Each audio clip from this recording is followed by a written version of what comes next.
and thou shalt have treasure in heaven, and come take up the cross and follow. Praise God, ang Diyos ang balang para sa mga salita naman. Yan, maaari na tayong pumakas. Praise God. Sabi nung meditation kanina, shepherd of my soul. Siya yung maglilid sa atin. So, ang pamagat po ng ibibigay ng Diyos sa atin ngayon ay about leadership. So, kung matatanda niyo po, the same verse po, nung na-share ko na po ito, yung ang pamagat naman, follow me. So, dito naman, base sa mensahe ng ating kapatid, at hindi naman niya in different perspective. So, leadership. Praise God. Bakit po tayo nandito ngayon, mga kapatid? Praise God. Someone has to lead us. Kaya tayo inalin tulad sa ship, kasi yung ship, wala pong kakayahan yan. Pag nawala siya, wala po siya kakayang bumalik kung saan siya nanggaling. There is someone has to lead the ship para makabalik. So, sa ganun din po sa atin, kailangan may mag-lead sa atin para makabalik tayo dun sa nawala na eternal na kalagayan natin. Praise God. Kaya po tayo nandito, hindi dahil gusto natin makita yung bawat isa. Hindi dahil sa nagluto ng kilawin ngayon si Brother Moy. Hindi po tayo napunta sa mga ganung nagpunta po tayo dito kasi meron dito sa puso natin na umahatak. Umahatak tayo pumunta dito. Merong thirst tayo, sabi nga, blessed are those who hunger and thirst for righteousness and they shall be filled. Kung merong kauhawan, sino magpupuno nito? Nandito yun. Kaya may umahatak, may naglilid sa atin na tayo pumunta dito, mga kapatid. Kaya tayo nag-aaten ng worship service. So yun po, hindi dahil nahihiya tayo sa isa't isa, baka hindi tayo makita o nakitaan tayo ng pananamig. Hindi. Ito yung joke naman ng Espiritu na naglilid sa atin para tayo magpunta rito. Kasi kung sa tao lang, magsasaw tayo. Opo, hindi pa tayo magtatagal kasi kapag hindi na maganda yung binabahagi, magsasawa ka sa kanya. Pero hindi, yung salita ay buhay. Kaya nagkakaroon tayo ng pagnanasa o thirst. Yung makarinig ng mga bagay nito, mga kapatid. Yung sabi nga nung nakang message, namunga ka pa lang, mapahalag ka na. Kasi alam mo na mayroong magpupuno ng kauhaw na yun. At yun ang salita ng Diyos. Kaya tayo nililid dito ng ating Panginoon, mga kapatid. Ay, isip ko lang, nung sabi ng ating kapatid last time, yung heart, pag nasaktan pala siya, maghahanap siya ng group na naiinuman. So, ililid siya ng kanyang, parang nauuhaw siya, yun ang magpapaano sa kanya, magre-relieve nung kainahan niya. Naisip ko lang, mga kapatid, kung yung group pala ay contaminated, yung inuman niya ay contaminated pala, anong mangyayari kaya doon sa group? Ngayon tayo na-teters din. Kung yung kayang kinakain natin ay contaminated, di ba ano kaya mangyayari sa atin, mga kapatid? Praise God, no? So, mapalat tayo dahil itong thirst, itong mga salita nito, na naglilid sa atin ay yung pala ng Espiritu. Sabi niya, that will lead us and guide us into all truth. Kaya kung yun ang naglilid sa atin, this is the truth. Kaya tayo na-teters at nililid tayo ng Diyos dito, mga kapatid. Praise God. Kaya napaka-importante malaman na yung sineshare o yung binabahaging salita, nalalaman mo kung totoo. Yung natuturo mo na ng Espiritu sa iyo, masasabi ang totoo yan. Kasi kung hindi mo lang natutuo, ang mangyayari, hindi mo pala alam, hinihimin mo tubig ay contaminated. Binibigyan ng kung ano, napaganda, dinadagdagan, hindi mo pala alam, yun ang makakalaso sa buhay mo. Mga kapatid. Kaya, hindi tayo magpupunta dito, hindi tayo lilid. Kasi, anong sabi sa John 6:44, no one can come to me except the Father which hath sent me, draw him, and I will raise him up in the last days. So, yung mga inilapit, yun lang ang pupunta. So, may naglilid, no? Kasi inilapit tayo eh. Praise God. Pero yung, kumisan pakitang tao na lang yung, hindi naman sa amin, parang ganun po ang nangyayari ng akalungkot, mga kapatid. Pero nga ang sinishare sa akin yung kaibigan ng kuya ko kasi dati, nung wala pa yung sister team, madalas yun sa bahay, every Thursday doon natutulog yun. Dahil kaibigan nga ng kapatid ko. Pero siyang sinishare, sabi niya, Friday, dito may nagsisimba. Iba-iba yung kasama. Hindi kaya lalong pinapainit lang ang ulo ng Diyos kapag ganun sabi. Even no joke, mga kapatid, totoo, no? Hindi niya naman sasabihin kung hindi niya nakita na mayroong mga ganung bagay. So, paano pakitang tao na lang na nagsisimba ka? Pero nga po ang nabasa, isi-share ko lang even though joke ito, pero nabasa ko sa Facebook eh. Ang ano niya, pentong proof ito, sabi niya. So, merong kung nagsisira ng magagawa, sabi niya, sino po sa atin ang nagbabasa ng Bible? Di siyempre, nagkasilang lahat ng nagtas. Tapos, so sige po, sino na po sa inyo ang nakabasa ng Mark chapter 17? Pinagtas. O sige po, buksan po natin ang ating Bible sa Mark chapter 17. Sabi. Hanggang Mark 16 lang po pala yung Mark. So, nagtas ng kamay. Meron po mga ganun na pakitang tao na nagsisimba sila. Pinapakita lang po nila na sila'y, Jesus yan, parang nasa simbahan yan. Pero actually, iba yung naglilid sa kanila parang pakitang tao na lang yun. Ang sa atin, talagang naglilid sa atin, yung banal na Espiritu. And hindi sa galing ng nagsasalita, hindi sa galing ng manggagawa, kung paano i-deliver ang message, kundi dito sa salitang babahagi mismo. Yun ang nagbibigay buhay sa atin, mga kapatid. So, may mga ganun, someone has to lead us. Alam niyo, mga kapatid, dito sa binasa natin, kung papansin natin, ang sabi ng young ruler, kung tawagin ko young ruler mula sa pagkabata, he kept all the commandments. Kung imagine natin kung paano ipinalaki yung batang ito ng kanyang mga magulang, kasi sabi nga kanina dun sa pagtotoo, we must be a good example to our children. Di ba? sabi nga ng Proverbs, train up a child in the way he should go, and when he is old, he will never depart from it. So, ano natin? Kasi ang nakikita natin kasi dito, kung paano tuturuan ng mabuti. May natuturo ng hindi mabuti. Di ba? Sa isang mananampalataya, turuan natin ang anak natin ng mabuti at hindi siya iiwalay doon. Meron namang hindi umiiwalay sa hindi maganda. Pero opposite ito ng nangyari dito sa young ruler, talagang ito, mula sa pagkabata, denied siya. Baka mamaya kung meron man, kung iiyalin ulit natin sa panahon ngayon, kung meron mang exclusive school loan, baka doon dinala itong batang ito ng kanyang mga magulang. Kung meron mang pinakamagandang eskwelahan noong panahon na yun, baka itong young ruler na to, doon dinala ng kanyang mga magulang. Imagine natin kung paano siya pinalaki at naging businessman siya at naging matagumpay sa buong buhay niya. Marahil, mula sa pagkabata, talagang makikita mo kung paano siya inalagaan. Nag-aaral siya sa magandang eskwelahan, nagtapos siya, palagi siyang nagsisimba. Kasi, the way, na mababasa natin, religious ito kasi he kept the commandment. At may nagtuturo sa kanya, sa paglaki niya, sa mga bagay nito. Kung makikita natin ganun. Kung lalo pa natin palalalimin mga kapatid, ano? Kung meron isa sa atin na mabait dito, na sabihin natin na mula nung natanggap natin ang salita ng Diyos, mula nung napunta tayo sa pananampalatayang ito, binago tayo ng Diyos, ito hindi. Mula sa pagkabata, ginagawa niya na yung mga bagay na ito. Kung meron mabait sa atin dito, mas mabait dito kasi mula sa pagkabata, he kept all the commandments of God. At nakita marahil dito ng ating Panginoong Isus kung paano kaseryoso magtanong itong young ruler kasi lumuhod pa siya. And merong nakita marahil na sincere and real yung pagtatanong ng young ruler na to kasi hindi ka naman luluhod at magtatanong doon sa itatanong mo kung hindi ka sincere. Kaya sabi ng beholding him in love, sabi ng ating love him. Behold, ang pagkakasabi. Then Jesus, beholding him, loved him. So there is something in this person that is real and sincere. Kaya ganun na lang ang pagkakagiliw ng ating Panginoon sa kanya, mga kapatid. So, pero bakit i-refuse nung sabihin ng ating Panginoon, isa na lang kulang, kaya sa ka at sunod ka sa akin. That i-refuse the offer of eternal life. No, mga kapatid. So, no matter, hindi ibig sabihin na ang nangyari kasi sa young ruler na to, masyado siyang napulong, na-impluensyahan sa turo na inahawakan niya until sa time na siya na yung mag-rule. Naranasan niya kung paano ang maging ruler. Naranasan niya kung paano mag-lead ng tao. Kung iiwanan yung mga bagay na napakahirap sa kanya. Kasi the way he trained siya, ganun. Ayaw niyang iwanan yung mga bagay na yun. No matter how religious you are, no matter how successful you are, no matter how hard work, para maging successful ka lang, if you are not being led by the Holy Spirit and you are not doing it in accordance to the will of God and the way of God, wala rin mga kapatid. Ayaw mo kasing iwanan yun eh. Ayaw mong magpalid na kasi dahil sa ano nang naranasan mo, dahil sa naranasan mo ng mag-rule, ganun yung power, ano? Ganun ang pinapalabas ng power kasi kaya nga sa politiko siguro dahil nag-aangat sila ng power kaya dumudumi yung politiko eh. And the same power, Lucifer wanted nung makita niya yung dun sa yung nung nagaklas sila, no? Nagkudeta sila dun, nahatak niya yung 1/3 of angels. Yun din kasi gusto niyang makigaya dun sa nakita niya. Pag naranasan mo na yung mga bagay na naglilid ka, mahirap na sa iyo itong iwanan kasi meron kang pamumuno, sinusundan ka lahat, ganito, at saka yung impluensya na nagturo sa iyo, nasa sa iyo pa. Ayaw mo na ngayon iwanan yung mga bagay na yon. Praise God. Until such time na i-refuse niya yung eternal life na yon. Praise God. Kung mapapansin natin, merong mga ano sa Bible na pag nagde-decide sila without the leading of the Holy Ghost or without the leading of the Holy Spirit, karaniwan may tendency kagaya nung sa Acts, sa book of Acts, nung bago ilid ng Holy Spirit ang apostol at nung nagpakamatay si Judas, nag-decide yung mga apostol na napalitan sinong papalit kay Judas. So, kung mapapansin natin dun sa book of Acts, nagpray yung mga apostol at pinagsapan, parang pinagbotohan si Barsabas at si Matias, no? So, without the leading of the Holy Ghost, without the leadership ng Holy Spirit, nag-decide sila na ganun.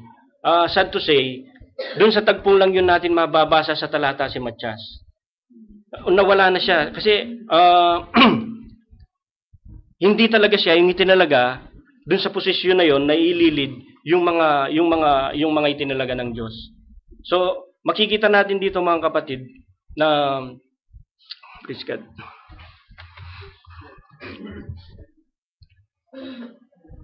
God, pasensya na kayo mga kapatid kahit medyo napapadalas po yung tayo. Nakakaramdam din po tayo ng nervyos. Please God. So, makikita po natin mga kapatid na even though pinagdasal na at merong consensus na ang gagawin si Matyas, na parang nakikita ko ito may gumagawa ng pamamaraang ito Mga kapatid, meron nito na kung sino yung tatalagang lalo na yung sa Roman Catholic, nagdarasal, nandun sila nakakulong sila, tapos pagbobotohan kung sino yung magiging papa, parang ganon. But without the leadership of the Holy Ghost, mangyayari lang dito, merong tendency talaga na you will be misled. At makikita rin natin dito na si Apostol Pablo talaga ang siyang itinalaga na maging apostol para sa mga hintil. At ang pumalit at ang pumili ang ating Panginoong Hesus. Praise God.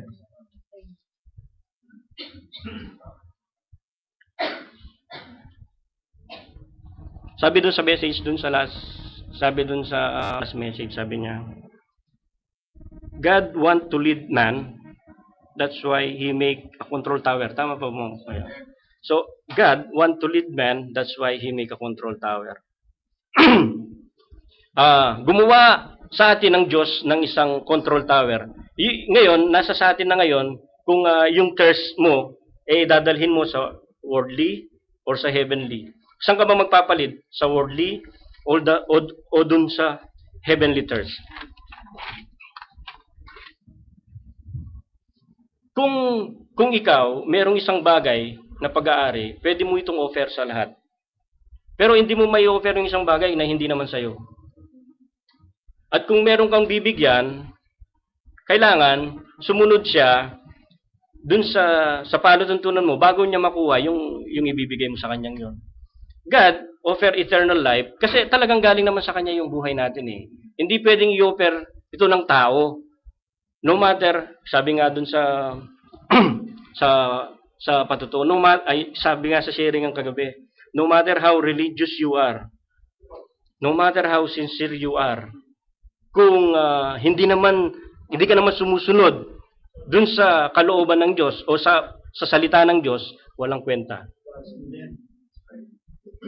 Maraming umahako na denomination sabi, kung hindi ka hanip dito, hindi ka maliligtas. There is one only who can offer eternal life.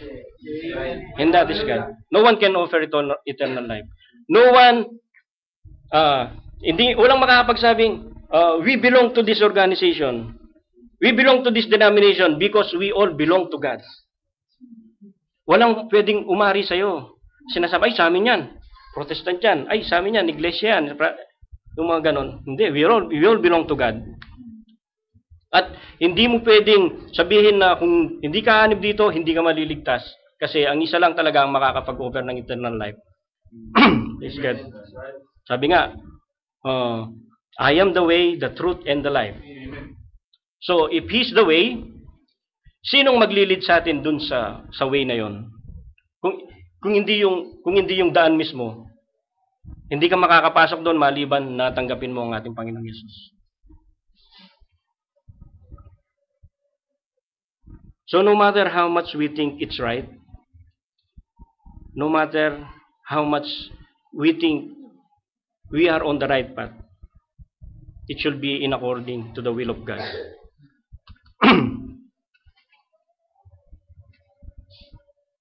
Sa panahon ngayon, eventually, merong maraming nire-refuse yung offer na eternal life. Mas naano sila dun sa gaya ng young ruler, mas naano sila dun sa turo ng denomination.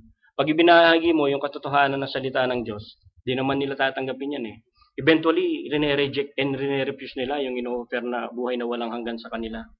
Kasi ayaw nilang bumitaw dun sa naka-impluensya ng turo na yun. Mas pinaniniwalaan nila yung turo ng tao, yung ginawang sistema, doktrina ng tao, kaysa paniwalaan yung salita ng Diyos. Ang sabi ng mga apostol, we ought to obey God rather than man. Rather than, tama ba? Yes, we ought to obey God rather than man. Oh. Yes, God. Sino ba talaga yung leader ng church? Meron akong nabasa dati sa mga studies na is the pastor is the head of the church? Ganon. So kung pwede po ba natin basahin sa Ephesians chapter 5 verse 23?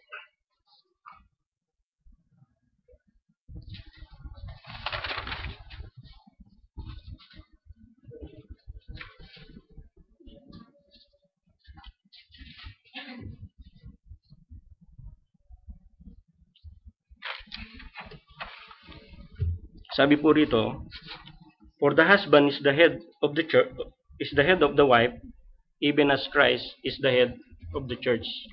He is the Savior of the body. So Jesus Christ is the head of the church. At sa John chapter 14 verse 26 po.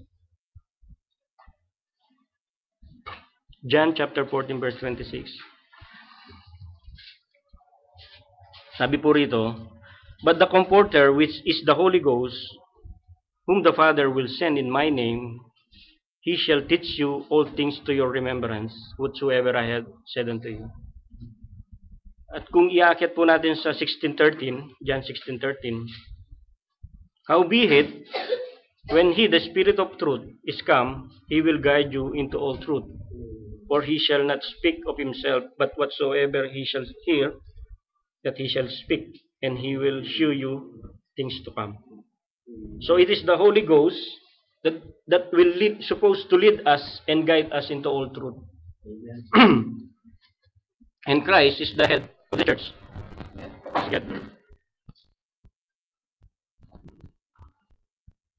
So, makikita natin dito mga kapatid, no, na nung isugo ng banal na pangako kasi ito ng Diyos na sapagkat dapat ako, sabi na nga Panginoon, sapagkat ako nararapat na umalis para isugo pa, ganun ba, para isugo na naman ang kanyang banal na Espiritu.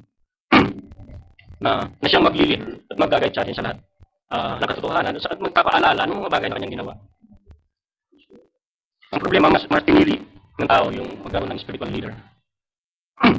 Mas pinili nila yung isang leader na kung saan aakma dun sa gawain nila, sa gusto nila. Mas gusto nila na mag-attend dun sa walang nagbabawal sa kanila. So, they are being led by people, not by the Holy Ghost. But if you are led by the Holy Ghost, i-guide niya sa lahat ng katotohanan. Yes, so, making decision without the lead of the Holy Spirit or without the lead of the Holy Ghost, may possibility talagang magkakaroon ng kasi pili ng tao yung hindi pinili ng Diyos, hindi pinili ng banal na Espiritu. At makikita rin po natin dito na kahit sa Old Testament, mayroong mga pangyayaring ganun. Sa 1 Samuel po, chapter 8.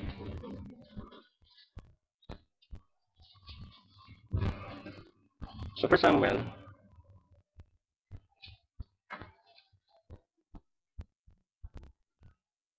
chapter 8, verse 1 to 6 po. Ang sabi dito, and it came to pass, when Samuel was old, that he made his sons judges over Israel. Now the name of his firstborn was Joel, and the name of his second, Abiah. They were judges in Beersheba, and his sons walked not in his ways, but turned aside after lucre, and took bribes and perverted judgment. Then all the elders of Israel gathered themselves together, and came to Samuel unto Ramah, and said unto him, behold, thou art old, and thy sons walk not in thy ways. Now make us a king to judge us like all the nations. That's verse 6. But the things displeased Samuel when they said, give us a king to judge us. And Samuel prayed unto the Lord. So makikita natin dito mga kapatid, that even Samuel as a prophet, nung itinalaga niya yung kanyang mga anak sa hindi kagustuhan ng Diyos, nagkamali rin siya eh. Oo. Gawin mo hindi lumalakad sa kagustuhan ng Diyos. At ito yung naging dahilan. Kaya ang tao gusto mamili ng leadership ng tao. O umili ng hari. Ito yung naging reason nila para umili ng hari. Kaya tingnan mo talaga yung nature ng tao na pumili, gusto nila sila pumili ng leadership. Kaya kung ibababa natin yung talata, sabi niya, and the Lord said to Samuel, hearken unto the voice of the people, in all that they say unto thee, for they have not rejected thee, but they have rejected me, that I should not reign over them. So nireject nila yung pamumuno ng Diyos at gusto nilang magpasakop sa pamumuno sa tao. Walang pinagkaiba ng mga kapatid, mas gusto nila na pumili ng leader nila na susundan, mas pinili nila yung makakapis sa kanila, hindi makakapis sa Diyos. So even sa prophet, he made mistake. No? Nung di talaga niya yung hindi karapat-dapat dun sa posisyon na yun. Please, yun ang doon nga inanoid si Haring Saul, ano. At makikita rin natin doon sa kabuuan ng kwentong ito na si Haring Saul nung italaga na siya bilang mamuno sa even though binigay na yung risk ng magkaroon ng hari na kukunin yung mga anak, yung mga servants, lahat ng kukunin 10% ng mga ari-arian. Despite these warnings, mas pinili pa rin nila na magpasakop sa pamumuno ng tao.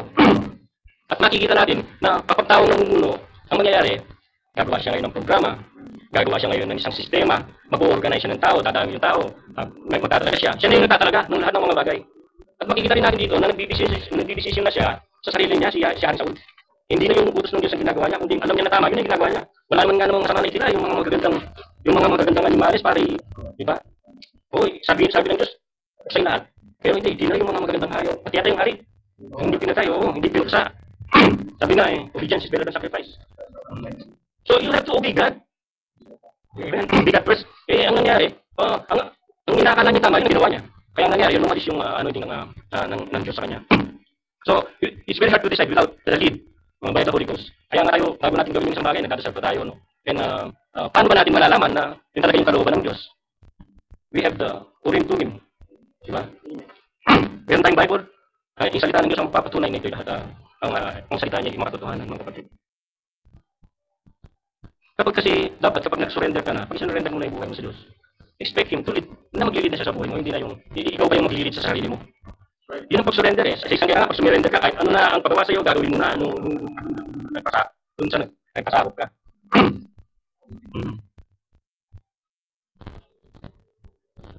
Kaya napunta dun sa organization, dahil sa ganun kasi pinili mo na talaga yung tao yung mag-lead sa'yo sa isang Diyos. Kung babalikan po natin yung pinasa natin kanina, mga kapatid, yung merong tanong ang tanong niya, what shall I do?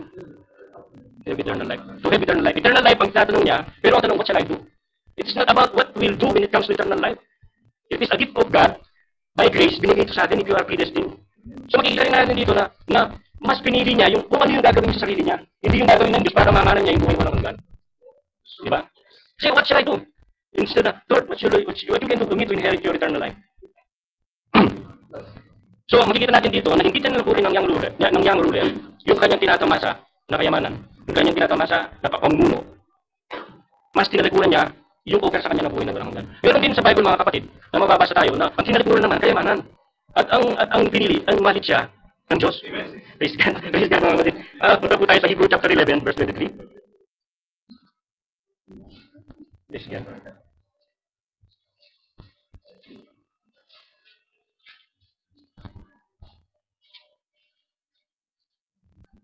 Hebrew chapter 11, verse 23.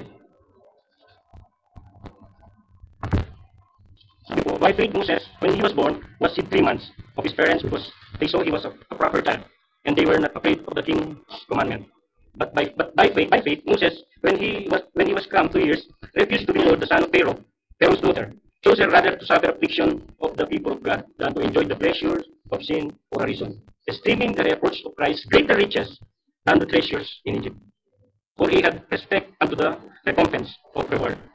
So, mga kapatid, sa Tagalog ang ganda Sa pananampalataya, nang ipinanganak si Moses, ay itinagong 3 buwan ng kanyang mga magulang sapagkat kanilang nakita maganda ang bata at hindi sila natatakot sa utos ng hari.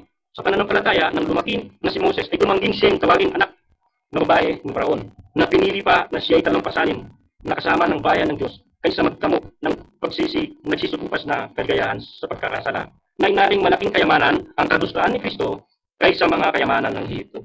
So, imagine the treasures of Egypt. Di ba, mga kapatid? Next to the Pharaoh siya yung mamumuno rin siya. Pero nireject niya yung pamumuno niya.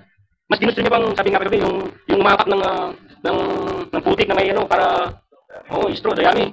Mas pinili niya pa yun. Tinalikuran niya. Kung itong yung ruler na ito nagkakasundan ng eskwelahan, imagine din natin yung pag-aaral na ginawa ni Moses sa Egypt. Nag-aaral din siya, tinuruan din siya, tinrain siya, lahat. Pero tinalikuran niya lahat yun. Para ilit lang, yung bato. Sino yung bato, mga kapatid? Mas tinalikuran niya, yung turusan niya, mas tinatikuran niya, yung kayamanan, mas ginusto niyang sumunod sa Diyos, mas gusto niyang sumunod sa palatuntunan ng Diyos. At makikita natin hanggang sa mamatay siya, sumusunod siya. Doon sa Mount of Transfiguration, nagkita-kita sila ron.